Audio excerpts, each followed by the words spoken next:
Good morning, students. Welcome to Pioneer Convent School. Hope you all are fit and fine. As we are discussing chapter number 3, equality. In this chapter, we have discussed meaning and definition of equality, its features and kinds of equality. अब equality, there is demand for equality. Equality की जो है वो बहुत demand है हमारी society के अंदर. सभी चाहते हैं कि उनको इक्वल अपॉर्चुनिटीज़ मिले, इक्वल राइट मिले.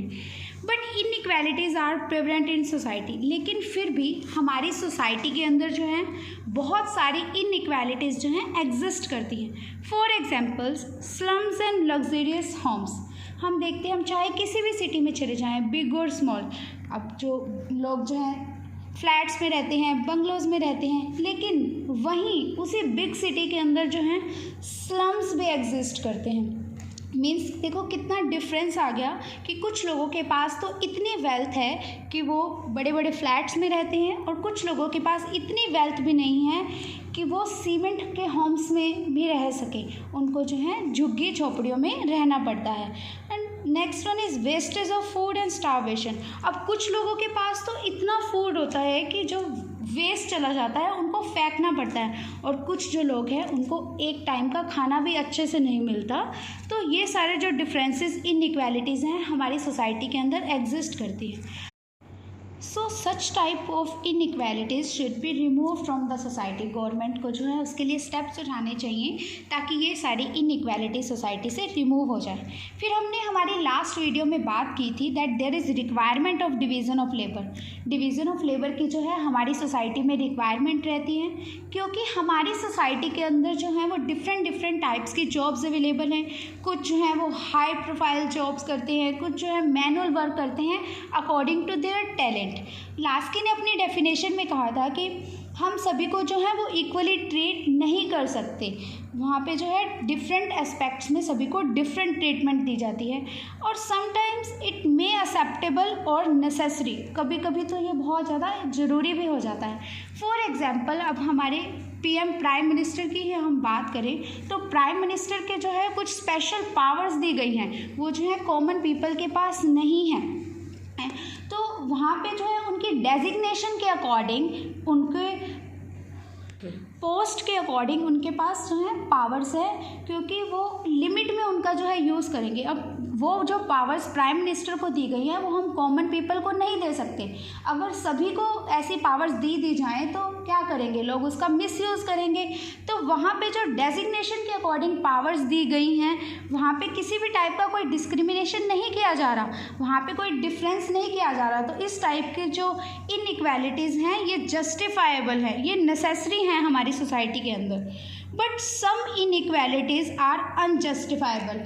कुछ जो इनइक्वालिटीज़ हमारी सोसाइटी के अंदर एग्जिस्ट करती हैं, फॉर एग्जांपल जो जेंडर के बेस पे, कास्ट के बेस पे, कलर के बेस पे लोगों के अंदर डिस्क्रिमिनेशन किया जाता है. तो उस बेसिस पे जो डिस्क्रिमिनेशन होता है दोज आर कॉल्ड इनइक्वालिटीज़, और ऐसी जो इनइक्वालिटीज़ हैं वो सोसाइटी में नहीं होनी चाहिए.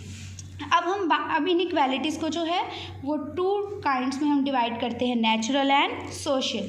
अब नेचुरल इक्वालिटीज़ क्या होती है? That is due to difference in talents, capabilities and choices. तो अब नेचर जो है उसने सबको इक्वल नहीं बनाया. हम ऑलरेडी डिस्कस कर चुके हैं. सभी जो है फिजिकली, मेंटली और उनकी ट्रेड्स जो है वो डिफरेंट होती है. There is a great variety in the world of human beings, animal and plant life. चाहे हम ह्यूमन बींग्स की बात करें, एनिमल्स की बात करें, प्लांट लाइफ की बात करें, तो सभी को जो है वो नेचर ने अलग अलग बनाया है. Some people are more powerful physically to others, some are more intelligent than other human beings. तो ये सारी जो होती है वो नेचुरल इनइक्वालिटी होती है. किसी को जो है वो म्यूज़िक सुनना बहुत पसंद होता है, वो अच्छे म्यूजिशियन बनते हैं, और कुछ जो लोग हैं वो अच्छा क्रिकेट खेलते हैं, अच्छे क्रिकेटर बनते हैं, लेकिन जो दूसरा पर्सन है उसके टैलेंट उससे डिफरेंस होते हैं. तो दोनों पर्सन को अलग अलग तरह से ट्रीट किया जाता है. तो वहाँ पे जो इनइक्वालिटी है वो नेचुरल इनइक्वालिटी है. बट अब हम बात करें सोशल इनइक्वालिटी की, तो सोशल इनइक्वालिटी नेचुरल इनइक्वालिटी से बिल्कुल अलग है. सोशल इनइक्वालिटी मीन्स जब हम लोगों को सोशली उनको वीक समझते हैं, उनके साथ डिफरेंस करते हैं, उनके साथ हमेशा डिस्क्रिमिनेशन किया जाता है जेंडर के बेस पे, रेस के बेस पे, कास्ट के बेस पे, कलर के बेस पे। फॉर एग्जांपल कि विमेन जो है उनको कई जॉब्स के अंदर अपॉर्चुनिटीज़ नहीं दी जाती कि वो वीमेन है, वीकर सेक्स है, तो मेन जो है वो इस वर्क को ज़्यादा अच्छे से एफिशिएंसी से कर सकते हैं, तो वहाँ पे वुमेन को जॉब्स नहीं दी जाती। तो यहाँ पे जो डिफरेंस है वो सोशल इनइक्वालिटी है। कई बार जो मैरिज की बात करें हम, तो मैरिज में क्या देखते हैं कि हाँ, गर्ल और बॉय का जो कलर है वो फेयर होना चाहिए, वाइट होना चाहिए, तो वहाँ पे जो है ब्लैक और वाइट के अंदर डिस्क्रिमिनेशन किया जाता है, जबकि कलर तो है वो गॉड ने हमें दिया है, उस बेसिस में हमें डिस्क्रिमिनेशन नहीं करना चाहिए। तो ऐसी जो इनइक्वालिटीज़ हमारी सोसाइटी के अंदर एग्जिस्ट करती हैं, those are called social inequalities. तो जो सोशल प्रोड्यूस्ड इनइक्वालिटीज़ होती हैं can hinder the value of equality, but natural inequalities not, क्योंकि नेचुरल इनइक्वालिटीज़ तो एग्जिस्ट करेंगी सोसाइटी पे, लेकिन जो सोशल इनइक्वालिटीज़ हैं वो हमने डेवलप करी हैं, हमने बनाई हैं। तो जो सोशल इनइक्वालिटीज़ हैं वो सोसाइटी के अंदर से रिमूव हो जानी चाहिए।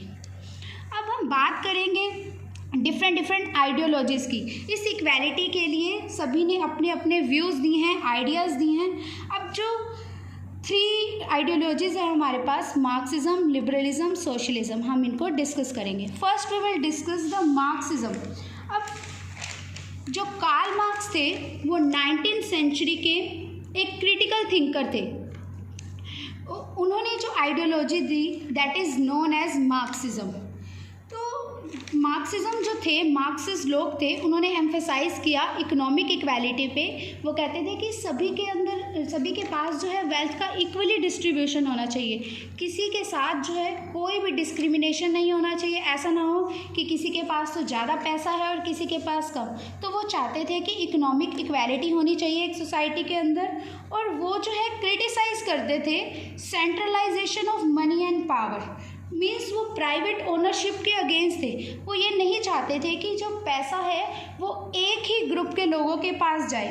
फॉर एग्जांपल वो कहते थे कि जो कैपिटलिस्ट पीपल है, यानी जो हाई क्लास से बिलोंग करते हैं लोग, वो क्या करते थे, वो फैक्ट्रीज खोल लेते हैं, अपनी मीन्स ऑफ प्रोडक्शन को अपने अंडर कर लेते हैं और लेबरर्स रखते हैं, उन फैक्ट्रीज में लेबरर से काम करवाते हैं। और वो लेबरर्स जो उनके लिए वर्क करते हैं, उनके लिए पैसा कमाते हैं, उन लेबरर्स को तो बहुत कम अर्निंग होती है। And the capitalist themselves earn a lot, और वो बहुत ज़्यादा मनी जो है कमा लेते हैं। तो मार्क्सिस्ट जो लोग हैं वो क्या कहते थे कि ऐसे लेबरर्स को, ऐसे लोगों को जो है वो स्ट्रगल करना चाहिए, मीन्स ऑफ प्रोडक्शन जो है वो अपने अंडर ले लेनी चाहिए और रिवोल्ट कर देना चाहिए इस बात के अगेंस्ट कि सारा जो वर्क है वो हम कर रहे हैं, तो हम कैपिटलिस्ट लोगों को अपनी ज़्यादा मनी क्यों अर्न करने दें। तो मार्क्सिस्ट जो है वो ये कहते थे कि इकोनॉमिक इक्वालिटी होनी चाहिए। वो सेंट्रलाइजेशन ऑफ मनी और पावर को क्रिटिसाइज़ करते थे और चाहते थे कि जो लेबरर्स लोग हैं वो रिवोल्ट करें, रिवोल्यूशन कर दें इस बात के अगेंस्ट, क्योंकि वो कहते थे कि अगर ओनरशिप जिसके पास होगी, यानी पैसा जिसके ज़्यादा पास होगा, तो इकोनॉमिक इनइक्वालिटी तो होगी ही। और इकोनॉमिक इनइक्वालिटी होने के बाद जिसके पास ज़्यादा पैसा होता है उसके पास सारी पावर्स आ जाती हैं, और जिसके पास पावर्स आ जाती हैं तो वो पॉलिटिकली स्ट्रॉन्ग हो जाता है और सोसाइटी के अंदर जो है वो पॉलिटिकल इनइक्वालिटी क्रिएट होती है। तो मार्क्सिस्ट का कहना था कि economic inequality is related with political inequality. Now we will discuss next ideology that is liberalism. अब जो लिबरल्स लोग थे वो मार्क्सिस्ट से बिल्कुल अपोजिट सोचते थे।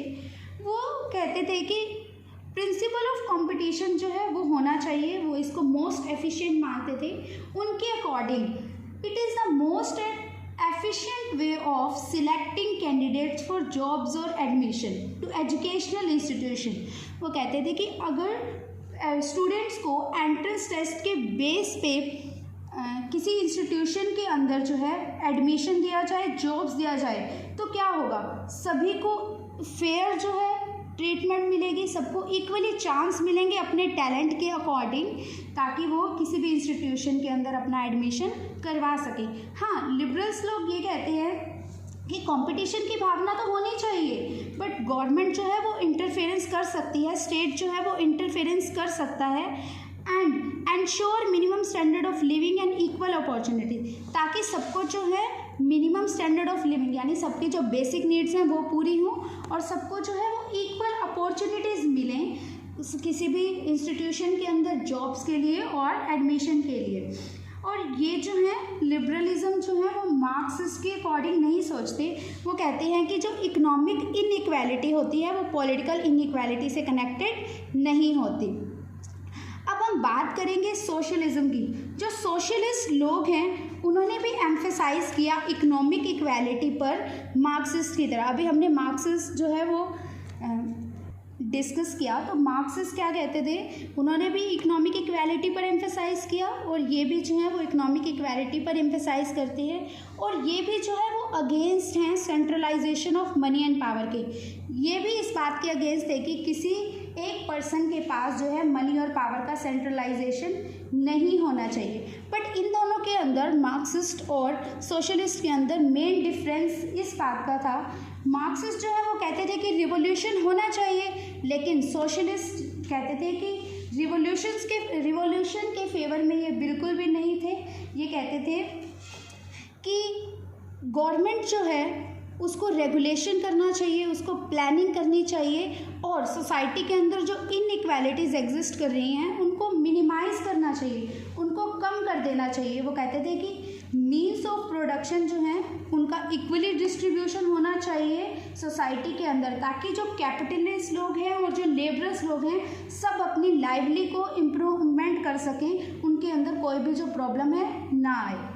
लेकिन ये पूरी तरह मार्केट के अगेंस्ट नहीं थे। अभी हमने डिस्कस किया मार्क्सिस्ट जो है वो रिवोल्यूशन चाहते थे, लेकिन सोशलिस्ट जो है वो पूरी तरह से मार्केट के अगेंस्ट नहीं थे। वो कहते थे कि गवर्नमेंट जो है रेगुलेट करे ताकि लेबरर्स जो है उनका एक्सप्लॉयटेशन ना हो और गवर्नमेंट जो है वो प्लानिंग करे, प्लान बनाए और सबकी हेल्थ केयर का जो है वो ध्यान रखे।